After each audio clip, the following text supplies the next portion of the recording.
Welcome. Tonight, we will travel together, far back in time, to one of the most extraordinary civilizations the world has ever known, ancient Egypt. As you listen, allow yourself to slow down. Let your breathing settle into a steady rhythm, just as the Nile River itself flowed with a patient, unchanging current. This is not a journey of noise or urgency. It is a quiet exploration, meant to soothe the mind while guiding you gently through the long corridors of history. For 2 hours, we will drift through the hidden truths of Egypt, beginning not with the grand pharaohs or golden tombs, but with the humble lives of ordinary people along the banks of the Nile. From there we will move through the story of one of Egypt's most famous figures, Cleopatra, before exploring the mysteries buried deep in tombs, and finally we will ascend to the monumental power of the pyramids and the rituals of kings. Imagine yourself reclining beneath the stars, the air warm, the desert silent. Except for the distant hush of water meeting the shore, the past is close at hand, waiting to be remembered. Let us begin with life along the Nile. Picture yourself waking at dawn in a small mud brick house. The air is cool in the early morning, but already the first rays of the Egyptian sun are warming the clay walls. Outside, the soft rustle of reeds by the river mixes with the gentle splash of oars as fishermen set out in their boats. The Nile is not only a river, it is the heartbeat of Egypt. Without it, there would have been only desert, but with it, there was life. Fertile black soil spread wide across the floodplain, carrying the promise of harvest. For the people who lived here thousands of years ago, the rhythm of existence was bound completely to the river's cycles. Every year, the Nile rose and fell. When the floods came, the waters covered the land, leaving behind a layer of rich silt. It was this silt that gave the land its remarkable fertility, making Egypt a breadbasket in the ancient world. Yet, for those who lived through it, the floods were never entirely predictable. Too low, and crops would fail. Too high, and fields, homes, and livestock could be swept away. To live along the Nile was to live with a constant balance between blessing and uncertainty. Now imagine walking the edge of the fields after the waters had receded. Farmers stooped to sow seeds of barley and emmer wheat, their hands practiced, their bodies strong from years of repetition.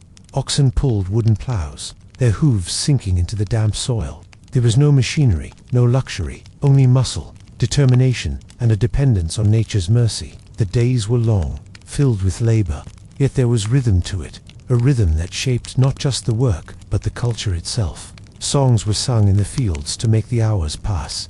Rituals were performed to honor the gods of the Nile, particularly Hapi, who was seen as the spirit of the flood. To an Egyptian farmer, planting was never simply a practical task.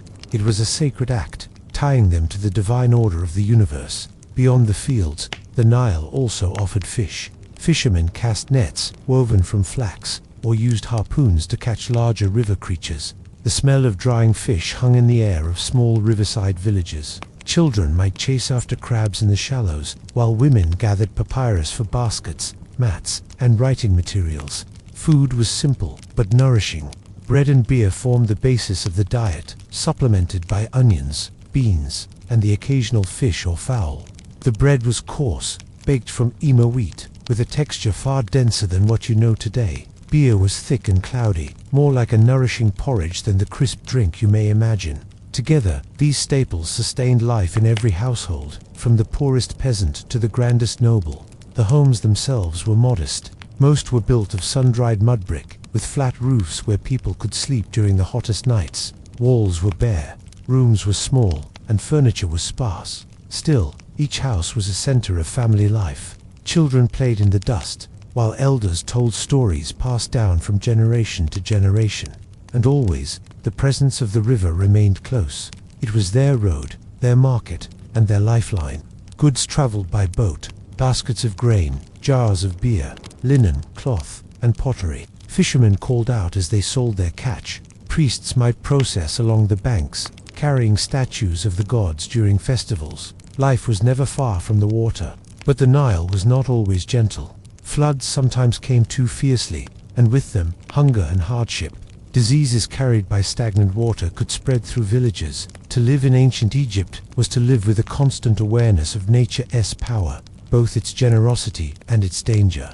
Still, through these cycles of labor and uncertainty, Egyptians found a kind of peace. Their lives moved with the rhythm of the seasons. The flood, The planting, the harvest, the river's song, steady and eternal, gave shape to existence. As you imagine yourself lying in the warmth of the Egyptian sun, hearing the rustle of reeds and the soft lapping of water, you may begin to sense what it was like to live in that world. Simple, demanding, and yet, in its own way, profoundly connected to the natural order. And now, having wandered through the daily lives of ordinary people, we turn our attention to a very different story. The life of a woman whose name has echoed across centuries. A queen, a strategist, and a legend. Cleopatra. As we leave the quiet villages along the Nile behind, let us turn our gaze toward a figure whose story has echoed across the centuries. A woman whose name is known even to those who know little else about Egypt. Cleopatra. When you imagine Cleopatra, perhaps images of beauty and drama come to mind. But tonight, we will set aside the dramatics, the tales spun by poets and playwrights, and instead settle into the slow rhythm of her real life. A life lived in palaces of marble and gold, yet shadowed by uncertainty, danger, and a fragile hold on power. Cleopatra VII was born into the Ptolemaic dynasty. Rulers of Egypt descended from one of Alexander the Great's generals. By her time, Egypt was still a proud and wealthy land, but no longer the unconquerable empire of the pharaohs. It stood instead as a jewel coveted by Rome, the rising power of the Mediterranean world. Cleopatra was young when she came to the throne, barely in her late teens. She ruled not alone, but alongside her brother, as was the custom in her dynasty. Yet this shared rule was never harmonious. Intrigues brewed in the palace. Rivalries, plots, and shifting alliances shaped her every decision. Imagine, if you will, the weight of such a crown, one that glittered in the sunlight, but pressed heavily upon the head that wore it. Despite these burdens, Cleopatra was clever. Unlike many of her predecessors, she learned to speak the Egyptian language alongside Greek and other tongues. To her subjects, this mattered. To them, she was not a distant foreign ruler, but a queen who honored their land and traditions. Her intelligence was as much a tool of survival as her beauty was said to be. Picture her in the great palace at Alexandria, the city of light built by Alexander's vision. Its marble colonnades reflected the sun, while the scent of the sea drifted in on the breeze. The famed library of Alexandria lay nearby, filled with scrolls that scholars copied and guarded, a treasure of knowledge. In such surroundings, Cleopatra navigated the difficult balance of rule, soothing her people, outmaneuvering rivals, and managing Rome's looming presence. Rome, always Rome. The Republic was torn by its own conflicts, yet still, its power pressed on Egypt. To survive, Cleopatra formed alliances with men whose names would become legends. Julius Caesar, and later, Mark Antony. With Caesar, her relationship was both political and personal. Imagine her entering Rome, not as a timid guest, but as a queen adorned in splendor, dazzling senators with her wealth and presence. Yet beneath the surface, she must have known how precarious her position remained. Caesar was powerful, but power in Rome shifted as easily as sand in the desert winds. After Caesar's assassination, it was Mark Antony who became her partner. Their bond, romanticized by poets, was deeply practical as well. Together, they sought to carve a space for Egypt's independence in a world increasingly dominated by Roman legions. But Rome itself turned against them. Octavian, the future Augustus, positioned them as threats, weaving narratives of decadence and betrayal. The end came at Actium, a great naval battle. Cleopatra and Antony's forces were defeated, and their hopes unraveled. Returning to Egypt, they faced the inevitable, the approach of Roman conquest. The story of their final days has been told many times, often colored by drama. In truth, what mattered most was the end of an era. With Cleopatra's death, Egypt fell fully into Rome's grasp. The age of the pharaohs, stretching back for millennia, reached its close. Imagine, then, the silence of her palace after her passing. Marble halls once filled with courtiers and scribes stood still. Statues of gods gazed blankly as Rome's banners were unfurled. Her reign ended, yet her name endured, whispered as both a warning and a legend, a symbol of resilience, ambition, and tragic loss. Cleopatra's story is a reminder of how fragile even the grandest power can be. She lived surrounded by splendor, yet her life was spent balancing precariously on the edge of survival. Just as the farmers of the Nile balanced each year between flood and famine, Different worlds, different scales, but always the same truth. Life in Egypt was shaped by forces greater than any one person could control. As the echoes of Cleopatra's reign fade into stillness, we now turn to another realm of Egypt's story. Not the living, but the dead. Not palaces above ground, but tombs hidden deep beneath the earth, where mysteries linger still. Now, let us leave behind the living world of Egypt, the bustling markets of Alexandria, the fertile banks of the Nile, and the royal palaces, and step quietly into the shadowed silence of the tombs. For the ancient Egyptians, death was not an end, but a passage, a doorway leading to another realm, where life continued in a transformed state. Preparing for that passage was one of the most important tasks of existence, and nowhere is this more vividly seen than in the Valley of the Kings. Picture yourself standing among the barren cliffs of western Thebes. The desert stretches wide and quiet, the air dry and still, broken only by the cry of a distant bird. In these sun-scorched hills lies a valley carved with hidden doorways, each leading to a carefully prepared resting place for Egypt's pharaohs and nobles. Unlike the pyramids of earlier dynasties, which stood as towering monuments visible for miles, the tombs of the New Kingdom were concealed within the earth. Cut deep into the limestone, they were meant to protect the departed from thieves and desecration. Yet, even hidden in the desert's silence, many tombs were eventually plundered. Still, enough remains to speak of the Egyptians' extraordinary devotion to the afterlife. Step with me into one of these tombs. The air is cool, heavy with the faint scent of dust that has lain undisturbed for centuries. Flickering torchlight would once have revealed walls covered in painted scenes, gods guiding the soul through trials, the deceased receiving offerings, stars and symbols meant to aid the journey beyond. The colors, though faded, still glow with a quiet vibrancy. Ochre reds, deep blues, golden yellows. Every brushstroke was a prayer, every figure a symbol of protection. Walking further inside, you would pass chambers filled with treasures meant to sustain the pharaoh. Furniture, food, weapons, jewelry, and sacred texts. Each object carried meaning, each was placed with intention. One of the most famous of these tombs, of course, is that of discovered in 1922 by Howard Carter. It is perhaps the closest glimpse we have into what an intact royal burial looked like.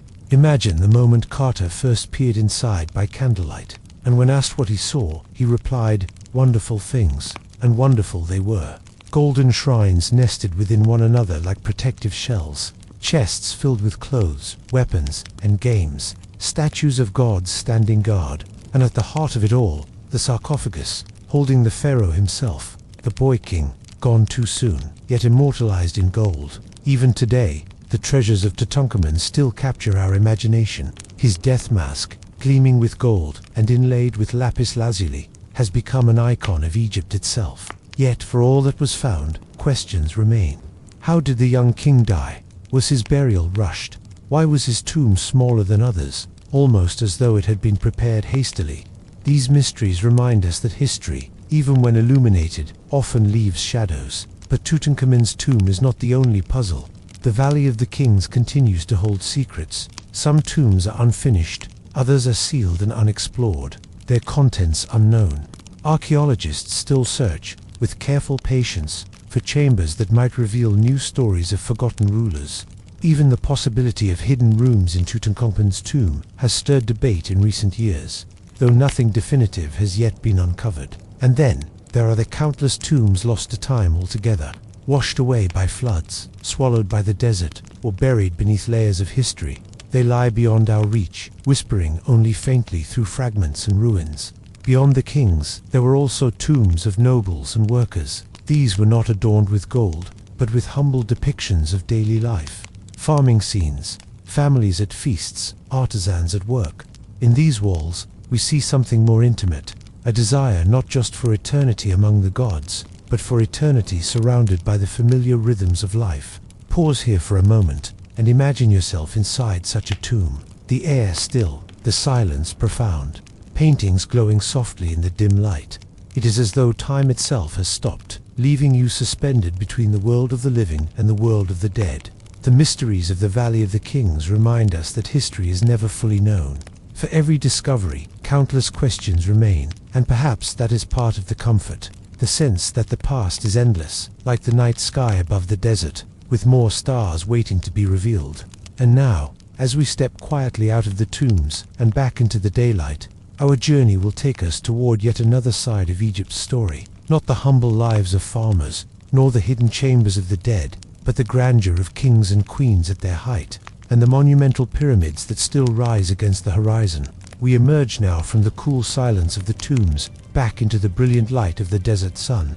The horizon shimmers with heat, and in the distance, rising above the sands, stand shapes that even today remain among the most recognizable in the world. The pyramids. The pyramids were more than monuments. They were declarations in stone, symbols of eternity. To approach them is to stand before a statement of belief, a conviction that the pharaohs were not merely rulers, but divine figures who bridged the world of mortals and the world of the gods. Imagine yourself at Giza, thousands of years ago, the air filled with the sounds of chisels against stone, the shouts of overseers, the rhythmic grunts of workers pulling massive blocks. Contrary to popular tales, it was not endless chains of slaves that raised these structures, but teams of skilled laborers, farmers during the flood season, when their fields lay underwater, and artisans who devoted their expertise to shaping the pharaoh's eternal resting place. The Great Pyramid of Khufu, rising more than 140 meters in its prime, demanded a scale of organization that still humbles us today. Each block carefully cut and placed, each corridor precisely aligned to the stars. To stand before it, then, as now, was to feel the vastness of human ambition and the quiet certainty of faith. But the pyramids were only part of a larger story, the rituals and lives of the pharaohs themselves. In Egypt, the ruler was more than a king. He was seen as the living embodiment of Horus, the falcon god, and upon death, as the son of Osiris, god of the underworld. To serve the pharaoh was to serve the gods. To obey him was to uphold the balance of the universe, known as Mat. Inside the palaces, rituals unfolded daily.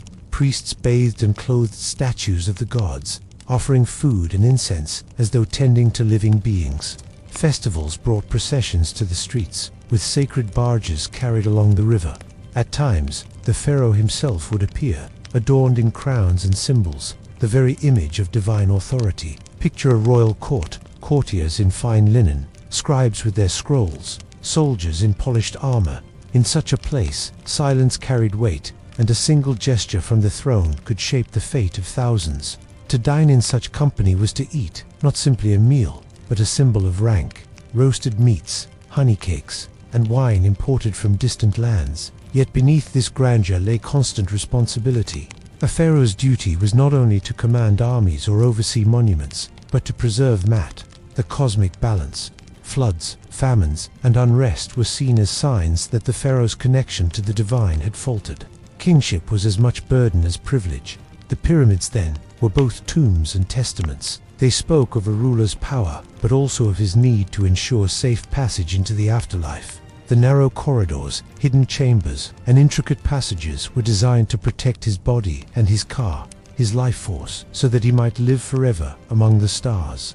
Pause for a moment and imagine yourself standing in the desert at twilight. The sky glows with fading gold, and the shadow of the Great Pyramid stretches long across the sand. You hear nothing but the whisper of wind, and you sense, as those in ancient times must have sensed, that these monuments were meant not only for the pharaohs, but for eternity itself. The grandeur of the elite, their palaces, their rituals, their pyramids, stands in sharp contrast to the humble lives of farmers along the Nile or the intimate tombs of workers who painted scenes of daily life on their walls. Yet together, they form the whole of Egypt, a society bound by the river, by faith, and by the eternal cycle of life and death. And so, as our journey through ancient Egypt nears its close, let us gently reflect on what we have seen, from the daily rhythms of farmers and fishermen, to the ambitions of Cleopatra, to the mysteries of hidden tombs, and finally to the monumental legacy of pharaohs and pyramids. Egypt endures, both in memory and in stone. As we continue our gentle passage through ancient Egypt, we leave the shadow of the pyramids and walk toward another cornerstone of their world, the temples. While the pyramids were tombs for the dead, temples were homes for the gods. These vast complexes, often larger than entire towns, were built to honor deities whose presence touched every aspect of Egyptian life. To enter a temple was to step into the domain of the divine, a place where the sacred and the everyday intertwined. Imagine the Temple of Karnak, its towering columns rising like stone papyrus stalks, the air heavy with the scent of burning incense, the faint echo of chanting priests, the cool shade inside contrasting with the blazing desert sun outside. Each wall, each carving, spoke of gods, kings, and cosmic order. To stand here was to feel both dwarfed by greatness and embraced by a story far larger than oneself. The priests who served in these temples lived highly structured lives. Each day, they performed rituals to care for the statues of the gods. These figures were not mere images, but living presences. At dawn, priests bathed the statues in sacred waters, dressed them in fresh linen, and offered food, bread, beer, figs, honey. At night, the gods were put to rest, just as a beloved family member might be. Festivals brought life and color to these sacred spaces. Crowds filled the streets as boats carrying divine statues drifted along the Nile. Music, dancing, and offerings turned cities into celebrations, drawing people together in shared faith.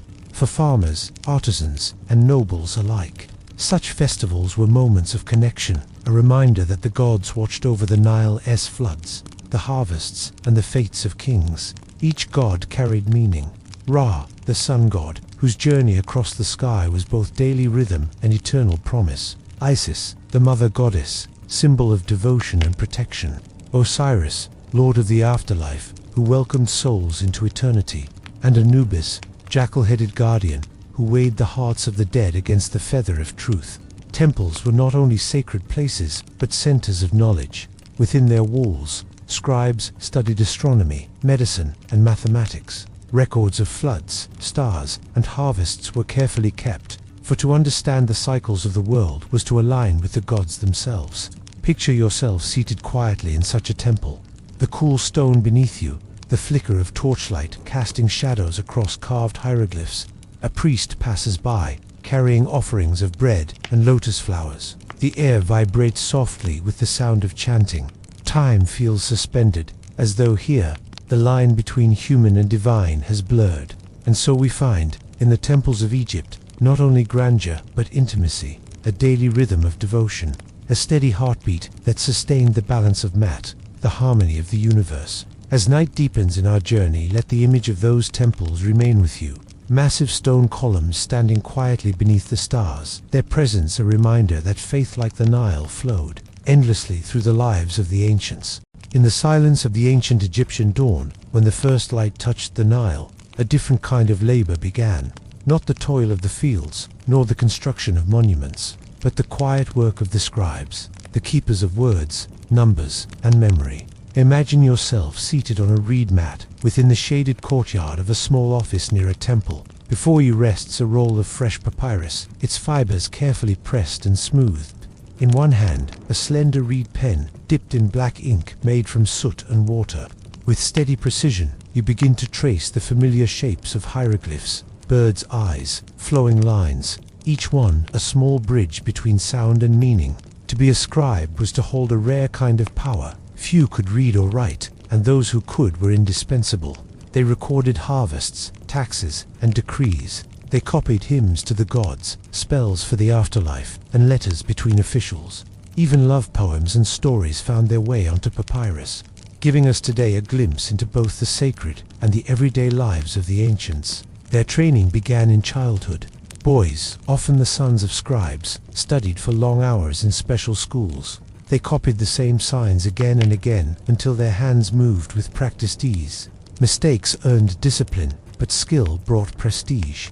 To master writing was to escape the hardships of manual labor, for words carried more weight than bricks or plows. Papyrus scrolls themselves were delicate treasures. Made from the stalks of the papyrus plant, they were light and flexible, yet strong enough to preserve texts for centuries. When rolled carefully and stored in wooden chests, these scrolls became the libraries of the ancient world. Imagine shelves stacked with records of dynasties, religious chants, medical prescriptions, and instructions for rituals long forgotten by time. The act of writing was not only practical but sacred. Words were believed to hold power, a concept the Egyptians called heka, meaning magic. To write the name of a person or a god was to give it permanence, to anchor it in the world. For this reason, tombs were covered in inscriptions, ensuring that the names of the dead would echo through eternity. Consider the scribes working in the Valley of the Kings, carefully painting hieroglyphs onto the walls of royal tombs. By the flickering light of oil lamps, they recorded hymns and spells from the Book of the Dead, guiding the soul of the pharaohs safely through the trials of the afterlife. Their work was more than art. It was a safeguard against oblivion. And beyond their sacred duties, scribes also captured glimpses of ordinary life. Letters survive that reveal complaints about shipments of grain, instructions to deliver baskets of figs, even humorous notes about lazy workers. Through these fragments, the voices of people long gone still murmur softly across the centuries. Picture yourself now as one of these scribes, seated quietly in the dim light, brush in hand, tracing careful lines across the page. Around you, the soft rustle of papyrus, the faint smell of ink, the distant sound of the Nile outside the temple walls. The world is hushed, timeless, as words flow gently from thought to page. And so, in the hands of the scribes, Egypt found a way to speak beyond generations. Their scrolls carried wisdom, devotion, and memory forward, preserving a civilization's voice so that even now, in the quiet of the night, you can still hear it whispering. As the Nile brought life to the land, so too did it nurture a tradition of healing.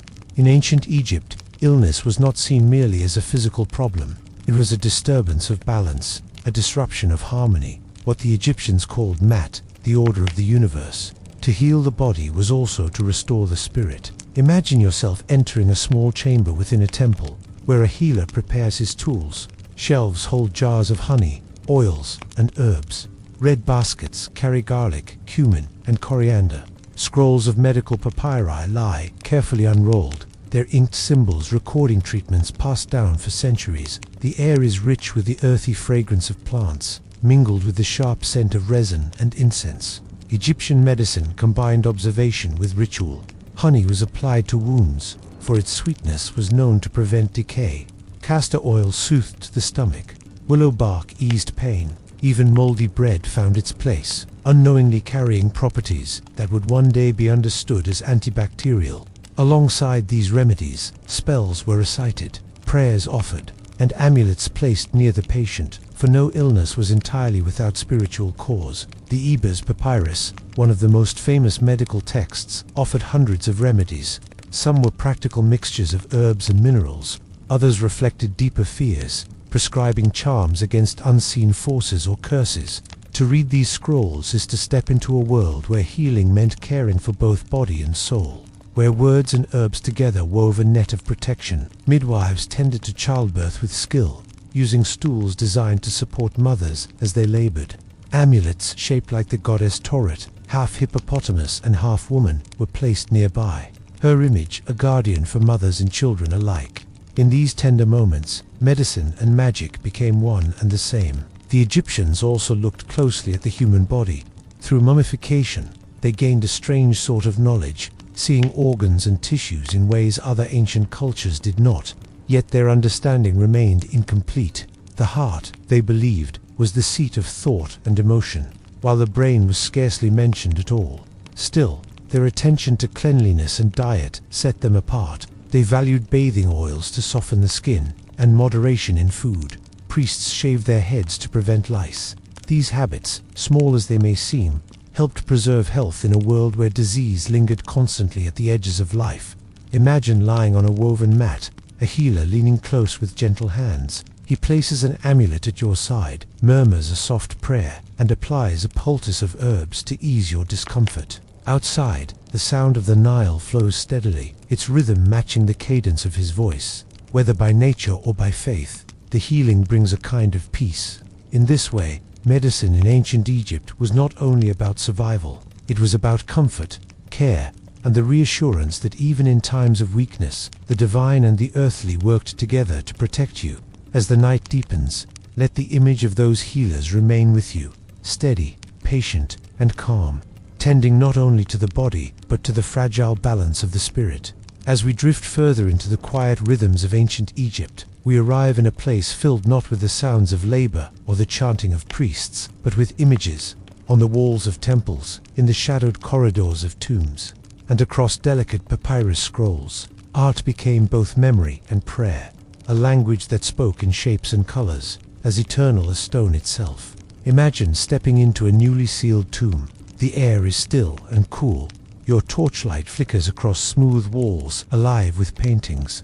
Figures in profile stride across the surface, their eyes large, their postures formal. Gold, deep blue, rich red, and soft green fill the space with vibrancy, untouched by centuries. It feels as though the people within are waiting, frozen at the edge of motion, their gestures eternal. Egyptian art was not meant for beauty alone. It was functional, deeply tied to belief. To paint an offering of bread, fish or fruit upon a wall was to ensure it would exist for the dead in the afterlife. To carve the image of a servant was to provide companionship and labor beyond the grave. Each figure was not merely an image, but a living presence, charged with the power of existence. The hieroglyphs that wove between these figures were more than writing. They were art in themselves. Birds, eyes, reeds, and flowing water captured both sound and meaning. Each symbol, carefully drawn, carried weight. To inscribe a name was to anchor it forever. To chisel a prayer was to make it resonate in eternity. Even silence could not erase words carved in stone. Colors, too, held meaning. Green represented life and renewal, echoing the fertile banks of the Nile. Blue was the sky and the waters, symbols of infinity and creation. Red carried energy, but also danger. Yellow, the shade of the sun, was reserved for gods, glowing with eternal light. Black, far from being somber, symbolized fertility and rebirth. The rich soil left behind by the river's flood. Artists followed rules, a system of proportions that made every figure recognizable. Heads in profile, eyes seen full, shoulders square, feet firmly planted. This was not an art of perspective, but of clarity. What mattered was not how the world looked in a fleeting moment, but how it should endure forever. Even small objects carried this care.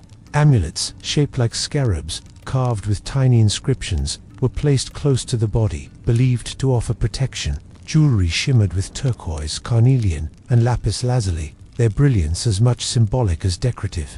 The artistry of Egypt lived not only on stone but in every aspect of daily and spiritual life. Picture yourself standing at the base of a temple wall, running your hand lightly along the carved grooves of a hieroglyph. The stone is cool, the lines precise, each cut made with devotion. Overhead, the vast columns rise like a forest of stone, their surfaces covered with inscriptions that reach toward the sky.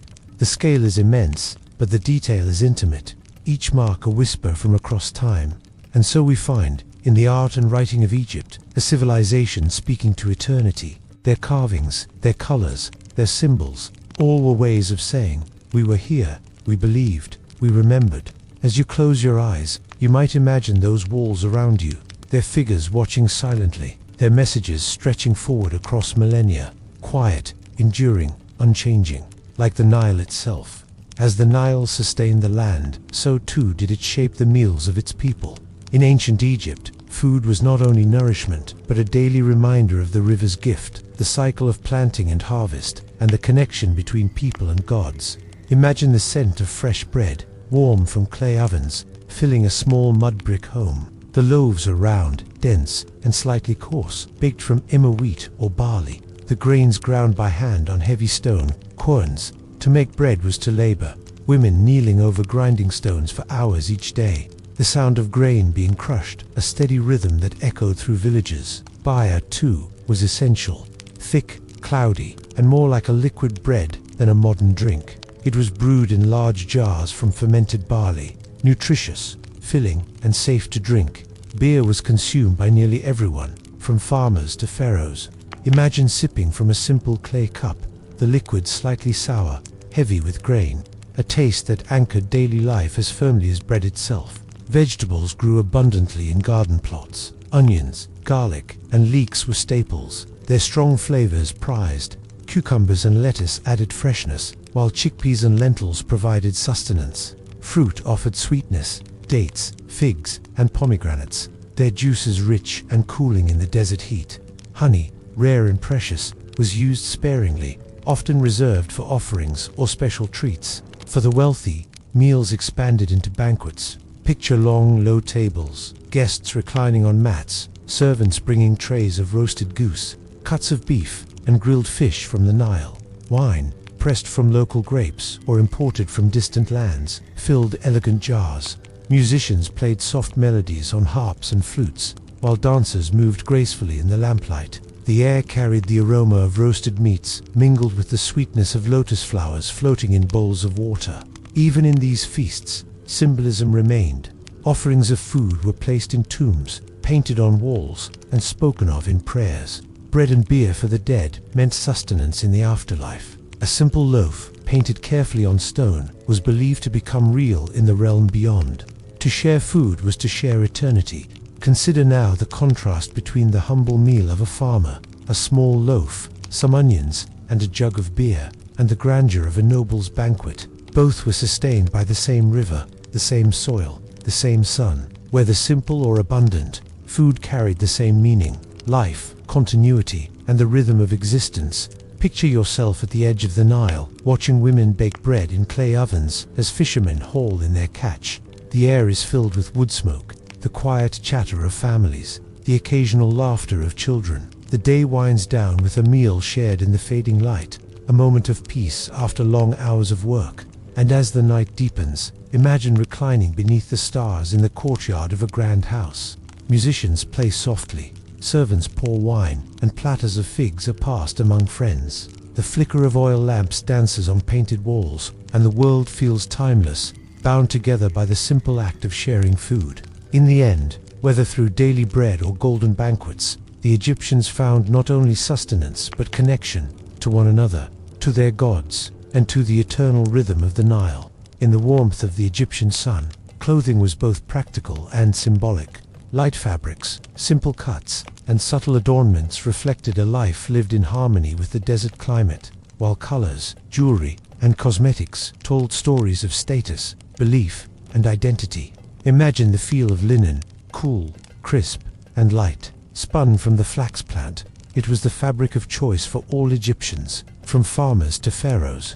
The simplest tunic was little more than a rectangular cloth wrapped and tied, while the wealthy enjoyed finely woven linen so sheer it seemed to float like mist in the air. White was the most common color, echoing purity and the brightness of the sun, though dyes were sometimes used to add faint shades of blue, red, or yellow. For common people, clothing was modest and functional.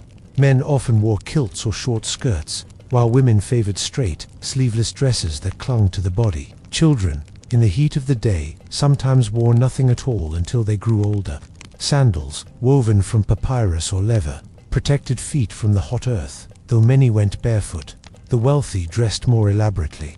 Pleated linen, carefully starched to hold its shape, created elegant folds. Nobles and royals adorned themselves with broad collars inlaid with turquoise, carnelian, and lapis lazuli. Gold shimmered on wrists and fingers, not only as decoration but as a sign of divine favor. Even in death, jewelry was placed with the body, believed to protect and guide the soul into the afterlife.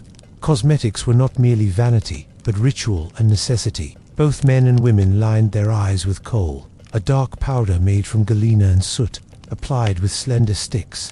The lines stretched outward, both beautiful and protective, shielding eyes from the glare of the sun and the bite of desert dust. Green malachite, crushed into fine pigment, was sometimes used as well, adding color and a touch of sacred symbolism. Perfumes and oils softened the skin and carried pleasant fragrances. Cones of scented wax were placed atop the head during feasts, melting slowly in the heat and releasing sweet aromas of lotus or myrrh. The scent of these oils lingered in the air, turning gatherings into both sensory and spiritual experiences. Hair was another canvas of care. Children often wore shaved heads with a single lock of hair, the side lock of youth. Adults styled their hair simply, though wigs of carefully arranged human hair or plant fibers became fashionable among the elite. Imagine the sensation of a cool, perfumed wig placed gently on your head, its braids precise, its fragrance soothing. Even personal adornment carried protective power. Amulets shaped like scarabs, ankhs, and the eye of Horus were worn against the skin, not only as symbols of beauty, but as guardians against misfortune.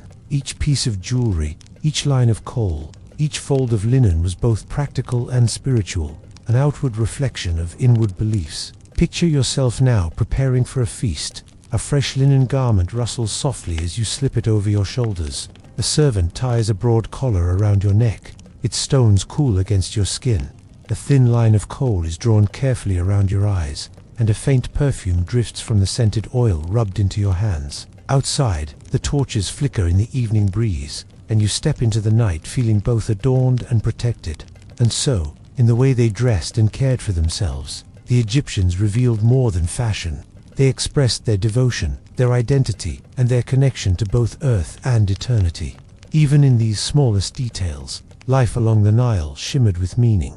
And so we have wandered together through the world of ancient Egypt, from the fertile fields along the Nile to the grand halls of pharaohs, from the hushed rituals of temples to the everyday struggles of scribes, healers, and farmers. Each step has revealed not only the grandeur of a civilization, but also the quiet rhythms that shaped the lives of ordinary people. We began with daily life, where the rise and fall of the river dictated every harvest and every meal. We walked beside Cleopatra, whose story of ambition and downfall still whispers through history. We descended into tombs, lit by torchlight, where treasures and secrets lingered in silence. We stood before pyramids and temples, where stone and ritual reached toward eternity. We sat among scribes, tracing hieroglyphs on papyrus, and listened to healers as they murmured prayers over herbs and oils. We gazed upon art and colors that captured life beyond death, and we shared bread and beer in homes and banquets alike. Finally, we adorned ourselves in linen, coal, and gold, stepping into a world where even the smallest details shimmered with meaning. Through it all, the Nile has flowed steadily in the background, constant, eternal, carrying the hopes and burdens of countless generations. Its waters fed the fields, its floods renewed the land, and its banks held the footsteps of those who lived and died thousands of years ago. Now, as you rest in the present, let the river's rhythm carry you. Imagine its gentle flow beneath the stars, the soft murmur of water against the shore, the cool night air drifting across the desert sands. The sounds of the past fade into quiet, leaving only calm. The Egyptians believed in eternity, in life continuing beyond life. In a way, their wish came true.